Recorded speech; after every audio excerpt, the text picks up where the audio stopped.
व्यासपीठावरती उपस्थित महाराष्ट्र राज्याचे तरुण तळमळदार आणि अभ्यासू नेतृत्व आदरणीय देवेंद्रजी फडणवीस साहेब, महाराष्ट्र राज्याचे प्रदेशाध्यक्ष आदरणीय रावसाहेबजी दानवे पाटील, वरिष्ठ सभागृहाचे नेते, महसूल उपस्थित असलेले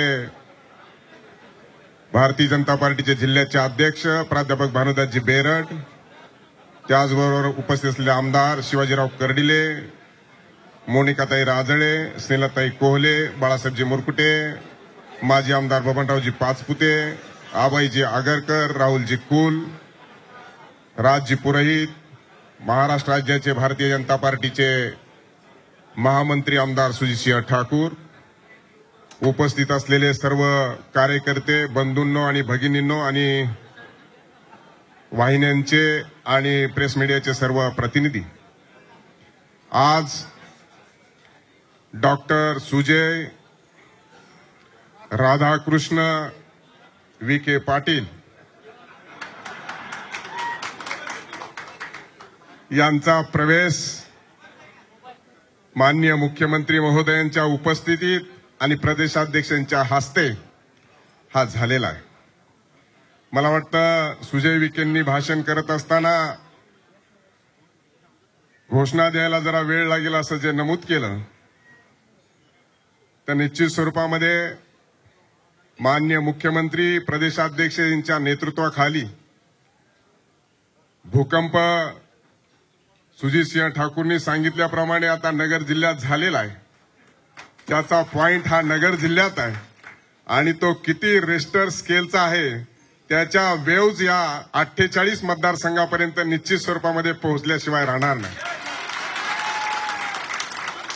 आणि म्हणूनसाठी खऱ्या अर्थानं आता जिल्ह्यामध्ये आम्ही सर्वच आमदार उपस्थित आहे. कर्डिले साहेबांच्या सत्काराला जरा जास्तच चेअरअप झालेली आहे, त्याच्यामुळे तुमची अशीच भविष्यवाणी सातत्यानं खरी ठरत राहो अशा प्रकारची मी विनंती करतो.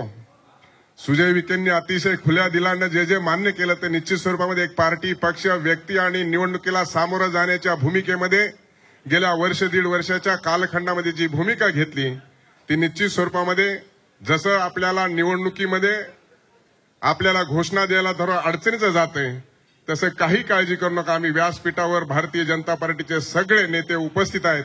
आपण बरोबर सगळा कार्यक्रम व्यवस्थित पार पडून या जिल्ह्यातल्या दोन्ही जागा जिंकण्याचं काम येणाऱ्या कालखंडामध्ये करूया निश्चित स्वरूपामध्ये. आणि म्हणूनसाठी शेवटी त्यांनी सांगितलं की माझी ही वैयक्तिक भूमिका आहे, त्यामुळे भूमिका वैयक्तिक आहे. आता तुम्ही या पक्षाचे, पार्टीचे, परिवाराचे झालेला आहात, त्यामुळे तुम्ही काही काळजी करण्याची कारण नाही. आणि प्रदेशाध्यक्ष आणि माननीय मुख्यमंत्री महोदयांना आपण सांगितलेलं आहे की तुम्ही आता आम्हाला पालकाच्या भूमिकेमध्ये आशीर्वाद द्या, त्यामुळे सगळ्यांनी तुम्हाला आशीर्वाद दिलेला आहे आणि खऱ्या पालकांचा देखील आपल्याला लवकरच आशीर्वाद मिळेल अशी अपेक्षा आणि इच्छा ठेवायला हरकत नाही. त्यामुळे तसं जरी राहिलं तरी अंतर्मन आपल्याबरोबरच असणार आहे, त्याच्यामुळे कोणाच्या मनात काही शंका राहण्याचं कारण नाही. निश्चितच येणाऱ्या कालखंडामध्ये या गोष्टीला जास्तीत जास्त आपण वाव आणि त्याला वाट मोकळी करून देण्याचा निश्चितपणाने प्रयत्न करूया. आणि म्हणून मी जिल्ह्याचा पालकमंत्री म्हणून सुजय विखेंचं भारतीय जनता पार्टीमध्ये स्वागत करतो आणि माझ्या वाणीला विराम देतो. जय हिंद, जय महाराष्ट्र, जय श्रीराम.